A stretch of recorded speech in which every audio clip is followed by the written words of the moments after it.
తమ జీవితాలకు హాని కలిగించే కేంద్ర ప్రభుత్వ విధానాలను వెంటనే నిలువరించాలని, కేంద్ర ప్రభుత్వం జారీ చేసిన నోటిఫికేషన్లోని అంశాలను వ్యతిరేకిస్తూ తగిన మార్పులు చేయాలని డిమాండ్ చేస్తూ జేఏసీ ఆధ్వర్యంలో ఆర్టీఓ కార్యాలయం వద్ద ధర్నా నిర్వహించారు. రోడ్డు రవాణా వాహనాలకు సంబంధించి ఫిట్నెస్ కు సంబంధించిన టెస్ట్ ఫీజు, సర్టిఫికేట్ ఫీజును కేంద్ర ప్రభుత్వం లోపభూయిష్టమైన రీతిన రోడ్డు రవాణా రంగానికి హాని కలిగించే విధంగా ఉన్నాయని జేఏసీ నాయకులు ముచ్చకర్ల సత్యనారాయణ ఆందోళన వ్యక్తం చేశారు. ఈ పరిస్థితులను నిలువరింపజేస్తూ రాష్ట్ర ప్రయోజనాలను పరిరక్షించుకునే హక్కును సత్వరం వినియోగించుకోవాలని, లేదంటే రాష్ట్ర రోడ్డు రవాణా సంస్థ ఉనికికే విపత్తు ఏర్పడుతుందని హెచ్చరించారు. ఆర్టీఓ కార్యాలయం వద్ద ధర్నా నిర్వహించి ఆర్టీఓ సురేష్ కు వినతి పత్రం అందజేశారు.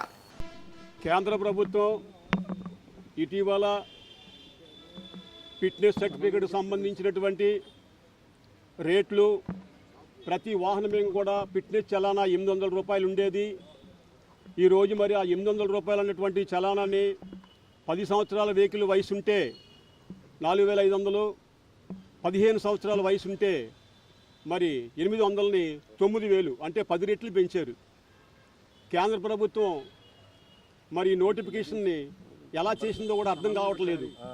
రవాణా రంగం కూడా ఇప్పటికే తీవ్ర సంక్షోభంలో ఇరుక్కుపోయి నానా అవస్థలు పడుతున్నారు. ఎందుకంటే లారీలు కానీ, కార్లు కానీ ఏట్లకి కూడా కిరాయిలు లేక నానా అవస్థలు పడుతూ ఫైనాన్స్ కంపెనీల్లో వాళ్ళు ఈఎంఐలు కట్టలా కూడా మరి దారిద్ర్యమైనటువంటి పరిస్థితుల్లో ఉన్నటువంటి ఇటువంటి కార్మికులపైన మళ్ళీ ఈ నోటిఫికేషన్ రిలీజ్ చేయడం ఏంటి? ఒకవేళ మీకు అలాంటి ఉద్దేశమే ఉంటే 15 సంవత్సరాలు దాటిన బళ్ళు ఖండం చేయాలంటే మాకు ప్రత్యేకమైన చూపించండి. మీరు కొత్త వాహనాలు ఇవ్వండి, పాత బళ్ళు మేమే తీసేస్తాం. మీ గుద్ద కింద తప్పుగా పెట్టుకొని మా మీద రుద్దితే ఎలాగా? ఎందుకంటే ఈవేళ గవర్నమెంట్ వెహికల్స్ ఆఫీసులు ఎన్ని ఉన్నాయి 15 సంవత్సరాలు దాటిని, ఆర్టీసీ బస్సులు కానించి మరి ఇంకా అనేక సంస్థల్లో ఉన్నాయి 15 సంవత్సరాల బళ్ళు. అవి తీయండి, ముందు తీసిన తర్వాత అవసరం అయితే 15 సంవత్సరాల బళ్ళు మేమే తీసేస్తాం.